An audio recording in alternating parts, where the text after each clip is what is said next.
आपने खुद बताया कि जाके आप बेच देंगे आपको कैश मिल जाएगा। इसी तरह स्टॉक्स में भी लोग काम कर रहे होते हैं, लिक्विड है, लिक्विड कैश है, कल आपने शेयर्स बेच दिए, 2 दिन में पैसा आ गया। बॉन्ड्स तो हमारी मार्केट यहाँ डेवलप ही नहीं है बॉन्ड की। प्राइस बॉन्ड की बात कर रहे हैं तो अलग चीज है, एक होते हैं बॉन्ड्स जो फिक्स बॉन्ड्स होते हैं, प्राइस बॉन्ड भी अभी 40,000 वाला तो है नहीं, लेकिन उसमें तो देखिए उसमें कोई रिटर्न नहीं है। देखिए अगर प्राइस लेते हैं, बॉन्ड लेते हैं, जरूरी है लगेगा तो आपको कुछ मिलेगा, नहीं लगेगा तो कुछ भी नहीं मिलेगा। लेकिन अभी गवर्नमेंट ने ये किया, अगर 40,000 वाले या 30,000 वाले जो 25,000 वाले बॉन्ड्स लेते हैं तो उस पर आपको इंटरेस्ट भी मिलता है। अगर आपको रजिस्टर्ड करना पड़ेगा, आपको अपना टैक्स एंटीन आपका होना चाहिए। तो ये अच्छा है कि लोग अगर इस तरह से इन्वेस्टमेंट्स करें तो उनको क्या होगा, रिटर्न भी मिलेगा फिक्स में, फिक्स जी, उसमें गवर्नमेंट कुछ रिटर्न भी दे रही है। अब तो डिस्काउंट रेट इतना नीचे आ गया तो ऑब्वियसली तो कोई लुक्रेटिव है नहीं, 7% पे आ गया है और भी चांसेस हैं कि 100 बेसिस पॉइंट मजीद कम हो जाए। इसी वजह से स्टॉक मार्केट भी आप देख रहे हैं बढ़ रही है, उसकी वजूहत भी यही है। अच्छा, मार्कअप रेट के जब 5% हुआ है तो उसका इम्पैक्ट एक्सपोर्ट्स पे कितना आएगा? और आने वाले दिनों में जैसे हम देख रहे हैं कि day by day exports number increase होते हुए दिखाई दे रहे हैं, तो आने वाले दिनों में क्या हो सकता है कि एक्सपोर्ट्स नंबर इंक्रीज होते हुए और मजीद बिल्कुल दिखाई एक्सपोर्ट्स बढ़ रही हैं। अगर आप कोविड के 2 महीने पीछे चले जाएं और अब जाएं तो आपको एक्सपोर्ट्स का, डीजी खान का देख लें, आपको फिलीपींस से सीमेंट का ऑर्डर मिल गया और भी कंपनीज को मिल रहा है, एक्सपोर्ट्स आपकी बढ़ रही है। और एक स्टेट बैंक ने एक और अनाउंसमेंट की है कि जो एक्सपोर्टर्स के लिए भी स्पेशल रेट दे दिया है, 7% नहीं, उनको 5% रिफाइनेंस रेट लगेगा। तो वो एक 2% का और गैप दे दिया गया है। एक्सपोर्टर्स को बेनिफिट गवर्नमेंट दे रही है। अब ये कि एक्सपोर्टर्स के ऊपर है कि वो किस तरह से काम करते हैं, उसको कैश करते हैं नहीं करते हैं। देखिए एक चीज़ है, एक गैप आ गया दुनिया भर में, जो कोलैप्स हो गई हैं कंपनीज, तो उनको हमें एडवांटेज लेना है कि कहाँ का डिमांड गारमेंट्स की हम निकाल सकते हैं, जहाँ जहाँ निकल रही है उसको हमें टैप करना है। देखिए काफ़ी, अगर यूएस में देख लें, कनाडा में देख लें, नॉर्थ अमेरिका में कितनी चीज़ें बंद हो रही हैं, तो उसको हमें कैश करना है। ये अपॉर्चुनिटी है हमारे लिए कि हम वो रेडीमेड गारमेंट्स जो यहाँ से जो नॉर्मल होते हैं, रेंज के होते हैं, वो एक्सपोर्ट करें तो वो हमें मार्केट मिल सकती है और हम उसको कैश कर सकते हैं। तो हमारे पास टेक्सटाइल इंडस्ट्री का हम कहेंगे 60 या 70% पार्ट है एक्सपोर्ट सेक्टर के अंदर। इसके अलावा भी कुछ प्रोडक्ट्स, कुछ इंडस्ट्रीज बढ़ाने की जरूरत है। देखिए बिल्कुल एग्रीकल्चर पे हम बिल्कुल काम नहीं कर रहे हैं, हमें एग्रीकल्चर को टैप करने की जरूरत है। हमने प्रीवियसली किया है अभी एग्रीकल्चर पे एक प्रोग्राम। देखिए इतना नहीं हो रहा, जो अगर कॉर्पोरेट फार्मिंग अगर हो, जो अगर फार्मर है और अगर कोई चीज़ काश कर रहा है तो वो वेस्ट हो जाती है, क्योंकि आपके पास ऐसा कोई सिस्टम नहीं है, आपके पास कोई ऐसी वेयर हाउसिंग नहीं है प्रॉपर कि आप उसको प्रिजर्व कर सकें। अगर वो आप कर लें तो देखिए काफ़ी चीज़ें जो आपको खाने पीने की चीज़ें महंगी मिलती हैं वो सस्ती मिलेंगी। उसकी वजूहत यही है कि फार्मर को अट्रैक्टिव नहीं है, उसको वो रेट्स नहीं मिलते। ऑब्वियसली वो फसल लगा रहा है, अगर उसको नहीं मिलता तो कुछ और लगाएगा वो, तो वो उस पर हमें काम करने की ज़रूरत है। और देखिए कॉर्पोरेट फार्मिंग में दुनिया भर में होती है, अगर आप देखें, अगर हर किस्म के, अब तो ऑर्गेनिक मीट आ गया, ये सब चीज़ें आहिस्ता आहिस्ता चीज़ें आ रही हैं, तो लोग इसके यूज टू हो रहे हैं, अवेयरनेस हो रही है, तो इस पर काम करने की ज़रूरत है। इवन उसके मीट की भी कंपनी आई है, IPO आया जो ऑर्गेनिक मीट की। देखिए ये चीज़ें आहिस्ता आहिस्ता आ रही हैं, लेकिन उस पर वॉर फुटिंग पे काम करने की ज़रूरत है, क्योंकि एग्रीकल्चर काफ़ी बड़ा सेक्टर है जिसको हमने अनटैप किया हुआ है और उस पर टैक्सेशन नहीं है। मैं किसी के अगेंस्ट नहीं हूँ, उस पर टैक्सेशन प्रॉपर नहीं है, आपने इन्फोर्समेंट नहीं की है, डॉक्यूमेंटेड होना जरूरी है, वो नहीं है। हम हर जगह डॉक्यूमेंटेड की बात करते हैं कि यहाँ पे लेके आ जाए, वहाँ पे लेके आ जाए, तो यहाँ पे क्यों नहीं लेके आ रहे हैं? यहाँ तो कैश की डीलिंग हो रही है, यहाँ कैश की डीलिंग हो रही है। एग्जैक्टली हमने इस वीक में प्रोग्राम किया है, इसी वजह से ये पॉइंट उठाया है, हमने यही पॉइंट रेस किया है। और मैं आज भी ये बोलूंगी कि डॉक्यूमेंटेड इकोनॉमी होना जरूरी है। वैसे ही हमारे ऊपर FATF की एक तलवार लटक रही थी और अब जाके कुछ बेहतरी आ रही है। क्या देख रहे हैं सर, कितना ज्यादा व्हाइट लिस्ट में जाने के चांसेस हैं? देखिए मुझे तो नहीं लगता कुछ नहीं होगा। अभी तो सब कोविड की वजह से सब अभी सब रिसेशन चल रहा है, लेकिन आफ्टर कोविड आपको टाइम मिलता जाएगा। जब तक चीजें नॉर्मल नहीं होंगी, आप भूल जाएं कि कोई चीज ऐसी एग्रेसिव वे में कोई काम होगा। तो चले सर, भूल जाते हैं, लेकिन अभी ये बताइए कि अभी ईद भी आ रही है, बड़ी ईद, और फिर उसके बाद जो है वो आहिस्ता आहिस्ता करके कोरोना जो है वो खत्म होते हुए दिखाई दे रहा है। तो गोल्ड के अंदर दोबारा हम कहेंगे कि इन्वेस्टमेंट का टाइम है अभी भी, कि अगर हम कर लें तो फिर थोड़ा सा ये साल तो निकाल लें 2020 का। देखिए करेक्शन पे लेना चाहिए, अभी इस लेवल पे मैं रेकमेंड नहीं करूंगा के लेने का। देखिए ऑल टाइम हाई पे है, वही वाली बात है कि स्टॉक एक्सचेंज में मैं आपको बोल दूं 53,000 पे आपने इन्वेस्टमेंट की होती तो अभी आप कहाँ होते। तो आप चांस लें, थोड़ा सा चीजें आपको मिलेंगी। कुछ रूमर्स आ रहे हैं कि ईद के बाद प्राइस बहुत हाई हो जाएंगे, तो वो रूमर्स हैं या कुछ सदाकत है? देखिए वो उसकी कोई अगर कोई एनालिसिस है तो मुझे कोई बताए। देखिए बातें तो बहुत सारी होती, मैं भी अब कह दूंगा कल जाके 40,000 या 50,000 का इंडेक्स हो जाएगा, लेकिन उसके पीछे मेरे पास कोई चीज़ हो कि मैं कुछ बता सकूं कि क्यों होगा, कुछ चले नेक्स्ट सेगमेंट की तरफ चलते हैं, प्रोग्राम को आगे बढ़ाते हैं और फिर उसके बाद मजीद डिस्कशन को आगे बढ़ाएंगे।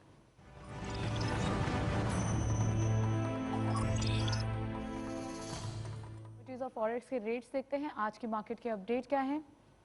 गोल्ड की पर तोला प्राइस 112,563 रुपीस, गोल्ड पर 10 ग्राम 96,607 रुपीस, इंटरनेशनल गोल्ड रेट पर ऑunce $1,808.89, ऑयल WTI पर बैरल $38.86, ऑयल ब्रेंट क्रूड पर बैरल $41.66।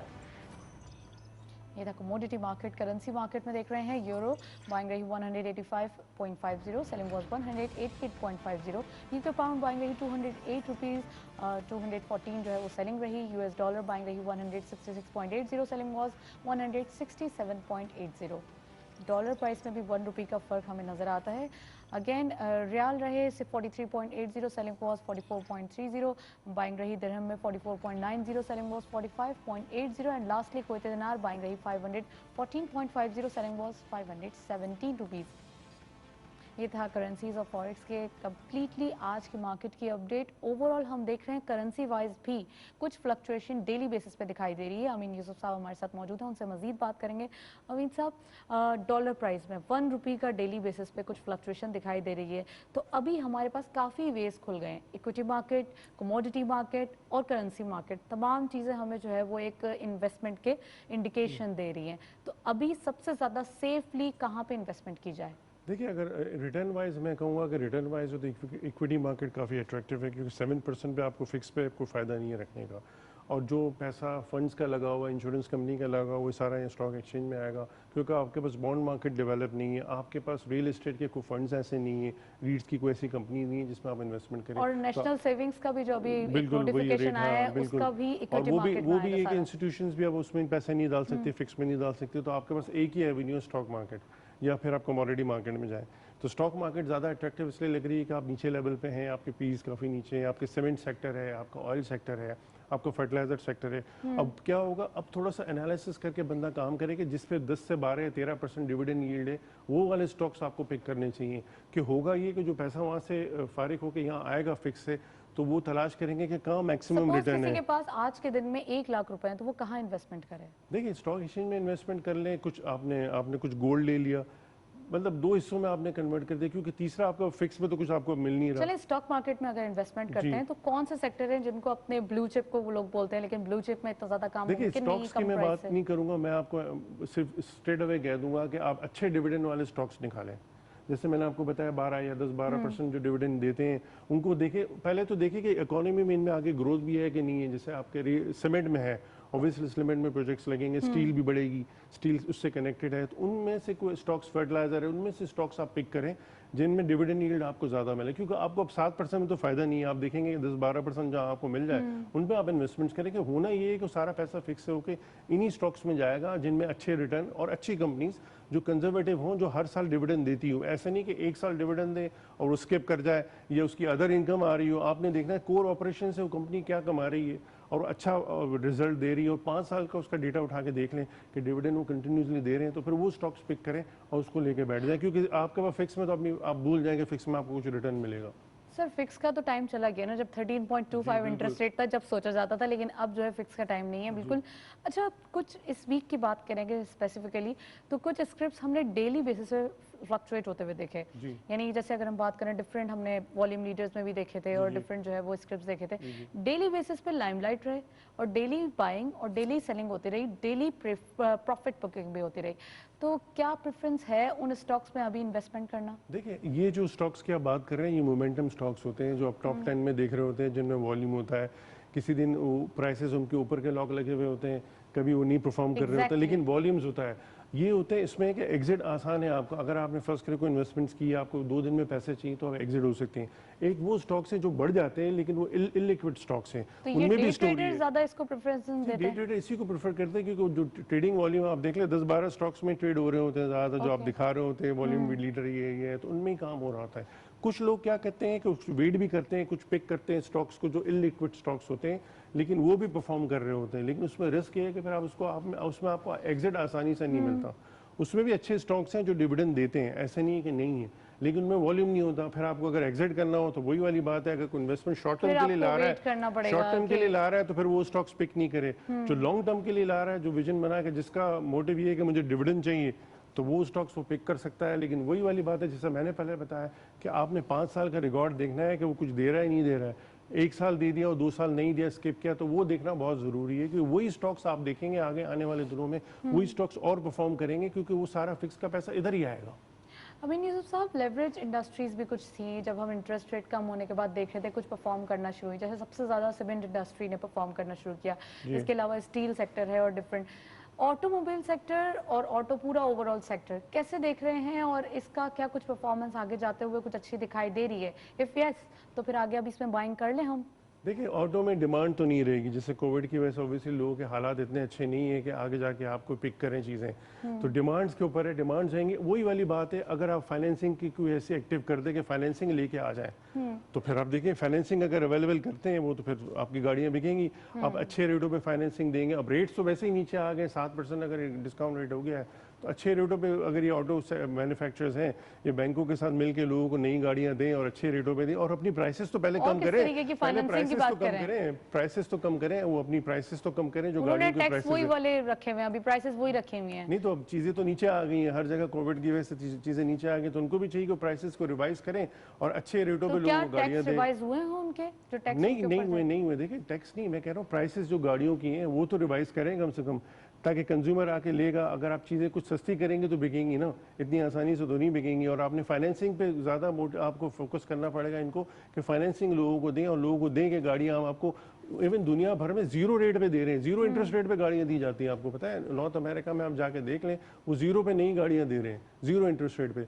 तो इनको भी ये कि अगर गाड़ियां बेचनी है तो इस तरह से स्कीम बनानी पड़ेंगी, मार्केटिंग स्ट्रेटजीज बनानी पड़ेंगी, टूल्स बनानी पड़ेंगी, लेकिन overall auto sector out of time. Thank you so much Amin Yusuf sahab, आप हमारे साथ मौजूद थे। काफ़ी डिटेल एनालिसिस मार्केट के ऊपर और स्पेसिफिकली आज का टॉपिक जो गोल्ड के ऊपर कमोडिटी पे हमने रखा था, काफ़ी अच्छे जो है वो हमने कॉमेंट्स लिए हैं, और इससे हमें ये पता चलता है कि इन्वेस्टमेंट करने का टाइम कब और किस वक्त जो है वो राइट टाइम होता है। इजाज़त दीजिए प्रोग्राम में, ये जो हमने आज डिस्कशन की उम्मीद है आपको पसंद आई होगी।